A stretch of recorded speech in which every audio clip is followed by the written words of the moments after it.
চোখ নামাও, চোখ নজর হেফাজত করো, নজর হেফাজত করো। নারী দেখো না, অস্থির ছবি দেখো না। তোমার বড় মোবাইল দরকার, ব্যবহার করো। যেটা দরকার ওটার জন্য, তোমার মাদ্রাসার কাজ, তোমার স্কুলের পড়ালেখার কোনো কাজে, ব্যবসার কোনো কাজে, চাকরির কোনো কাজে, ঠিক আছে ভাই, যেটুকু দরকার ওইটুকু ব্যবহার করো। কিন্তু সারা দিন রাত 24 ঘন্টা মোবাইলটারে বুকের সাথে রাখা, জীবনের সাথে বেঁধে ফেলা, এটা তো ভাইয়া ভালো করবে না।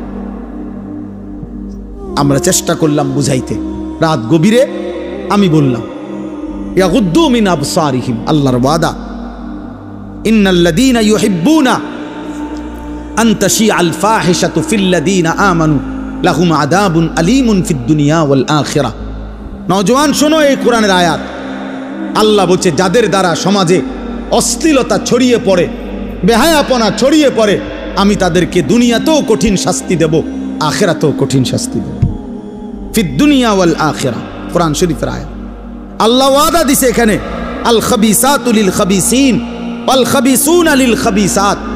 এই যুবক শোনো, আল্লাহ বলছে যেই যুবকের চরিত্রহীন, যেই যুবক নারী, ছবি, অশ্লীল, জিনা, ব্যভিচার, নিজের হাতকে নিজের লজ্জাস্থানে নাপাক কাজে ব্যবহার করছে, এই অসভ্য দুশ্চরিত্র লম্পট, আল্লাহ ওয়াদা দিছে নাফরমান, মনে রাখিস তোর বউও মিলবে এমন খবিস। এই যে কোরআন শরীফ আল্লাহর ওয়াদা, আল্লাহ বলছে খবিস, তোর বিবিও হবে খবিস। তুই তখন বুঝবি, তোর বেডি যখন আরেক বেড়ার লগে চলবো তখন বুঝবা, তখন বুঝবা দুনিয়া কা অন্ত মানুষের বেডি চাও, টের পাও না। তোমার বিবি বিয়ে করার পরে যখন দেখবা অসৎ, 2 নাম্বার, চরিত্রহীন, তখন বুঝবা বাবা।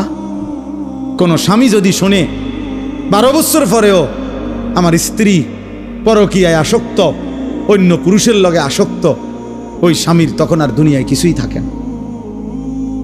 1000 কোটি টাকাও তখন কিছু হয় না, তার জীবনটাই তখন জাহান্নামের টুকরা হয়ে যায়।